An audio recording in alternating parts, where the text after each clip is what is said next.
સુરતમાં એક જ મહિનામાં 2 વખત આવેલા ખાડીપુરે અનેક વિસ્તારોમાં ભારે નુકસાન પહોંચાડ્યું છે.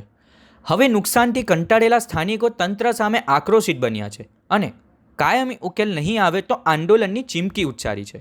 સુરતમાં ખાડીપુરનો પ્રશ્ન દિવસે ને દિવસે ગંભીર બનતો જઈ રહ્યો છે. જુલાઈ 2024 દરમિયાન એક જ મહિનામાં 2 વખત આવેલા ખાડીપુરના કારણે અનેક સોસાયટીમાં પાણી ઘૂસી જતા રહેવાસીઓ ભારે આર્થિક નુકસાન અને મુશ્કેલીઓનો સામનો કરવો પડ્યો હતો. આ ઘટનાથી કંટાળેલા અનેક સોસાયટીના રહીશોએ તંત્રની કામગીરી સામે ઉગ્ર વિરોધ નોંધાવ્યો અને તાત્કાલિક કાયમી ઉકેલ લાવવા માટે માંગ કરી. સ્થાનિકોનું કહેવું છે કે દર વર્ષે પૂર બાદ માત્ર આશ્વાસન મળે છે, પરંતુ સમસ્યાનો કાયમી ઉકેલ હજુ સુધી આવ્યો નથી. રહેવાસીઓએ સ્પષ્ટ ચેતવણી આપી છે કે જો તંત્ર વહેલી તકે અસરકારક અને કાયમી ઉકેલ નહીં લાવે તો આગામી દિવસોમાં ઉગ્ર આંદોલન કરવામાં આવશે.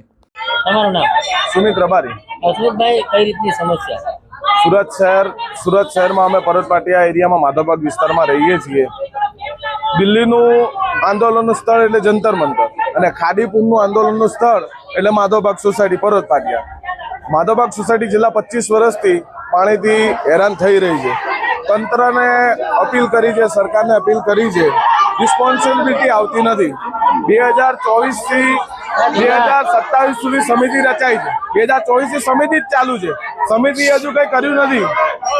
સરકાર એમ કે છે કે અમે પાકિસ્તાનમાં જતું સિંધુનું પાણી અટકાવી દઈએ, તો આ ખાડી તો સુરત જિલ્લાની આવું નાની છે.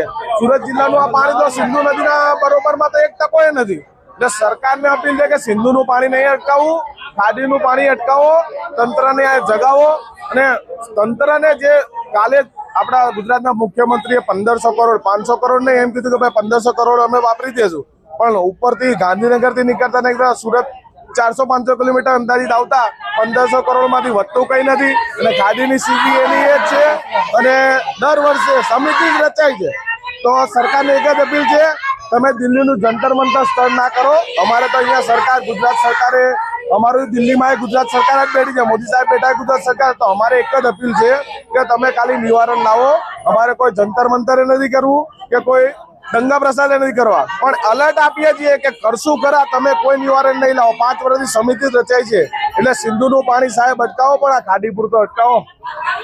તમારું નામ? મારું નામ નીલમબેન છે.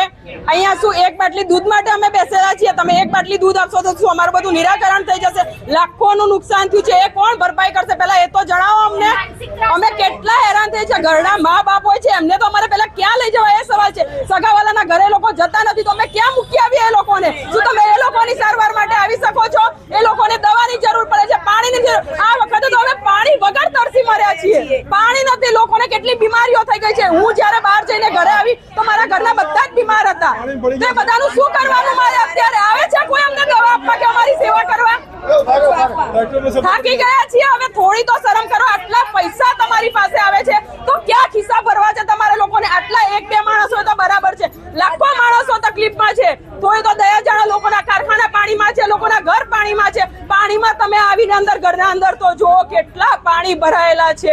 અરે માણસ નીચે ઉતરીને પોતાનો સામાન ઉપર નથી ચડાવી તો, કારણ કે માણસ પોતે આખો ડૂબી જાય એટલા પાણી ઘરની અંદર છે. અને સાપ આવે છે. અરે કોઈને કઈ નુકસાન થઈ જશે તો કોણ તમે લોકો ભરપાઈ કરશો? અને આ અત્યારે એક દાદી બીમાર થઈ ગયા પણ મરી ગયા. 4 જણા રાતે 4 વાગે ખાટલાના પાયા લઈને એ લોકોને બહાર લઈ ગયા. કેવી હાલતમાં ગયા હશે એ લોકોને? કેટલી તકલીફ થઈ હશે? થોડું તો જોવો, કોઈના પર દયા જોવો. તમે લોકો કે 2 માણસનું હોય તો તમે ના જોવો. આટલા બધા લોકોને તમને દુઃખ નથી દેખાતું? શું કરવાની એસએમસી અમારે? હાય એસએમસી, હાય. તમારું નામ? મારું નામ પટેલ પન્નાબેન. કરોડપતિ છીએ બરાબર, પણ એસએમસી ના પાપે આજે અમે લાખોમાં નથી રહ્યા. અને આ 1 વર્ષની નહીં, છેલ્લા 10 વર્ષથી તો દર વર્ષે અમારે પાણી આવે. ચોમાસું શરૂ થાય એટલે કોઈ સામાજિક પ્રસંગ હોય, કોઈ મરણ પ્રસંગ હોય, ગામ જવાનું હોય. અમે તો બધા ઉત્તર ગુજરાત વાળા મોસ્ટલી કે કાઠિયાવાડ વાળા, પણ ક્યાંય જવાનું હોય તો ઘર છોડીને અમે નીકળી ના શકીએ. લોકો વિચાર કરે ક્યાં છો? અને સુરતની એસએમસી શું વાત કરો સાહેબ? પૈસાની રીતે ફર્સ્ટ નંબરની ગુજરાતમાં સુરતની એસએમસી ફર્સ્ટ નંબરમાં આવે પૈસાની રીતે. તો ક્યાં ગયા તમારા પૈસા? અને પૈસા તો નથી જોઈતા અમારે, ખાલી આ ખાડીનો નિકાલ કરો ને સાહેબ. અને સ્માર્ટ સિટી કઈ રીતે સ્માર્ટ સિટી? તમે એની ગંદકી તો અહીંયા આવીને જોવો પાણીમાં. અમારા ઘર આગળ આટલા કિચડ, છોકરા નીકળે કેવી રીતે, ઘરડા દાદા દાદી કરે શું? અને સામાન ચડાવવામાં તો ટાઈમ જ નથી મળ્યો. એક અડધા કલાકમાં પાર્કિંગમાંથી અડધા કલાકમાં અમારા ઘરમાં પાણી આવ્યું છે. સામાન ચડાવીએ, વ્હીકલો બહાર મૂકીએ કે કરીએ શું? બધાની 4 વ્હીલો 2 વ્હીલો બધી જ પાણીમાં ડૂબી છે. કોઈ નેતાઓ આવ્યા હતા? નેતાઓ કોઈ આવ્યા નથી. એક આવડી દૂધની થેલી લઈને, અલા દૂધની થેલીઓ નથી જોઈતી. અમે તો બધા પૈસે ટકે ભગવાનના પ્રતાપે સુખી છીએ, પણ એસએમસી ના પાપે દુખી છીએ. એટલે આનો જ અમારે નિકાલ જોઈએ.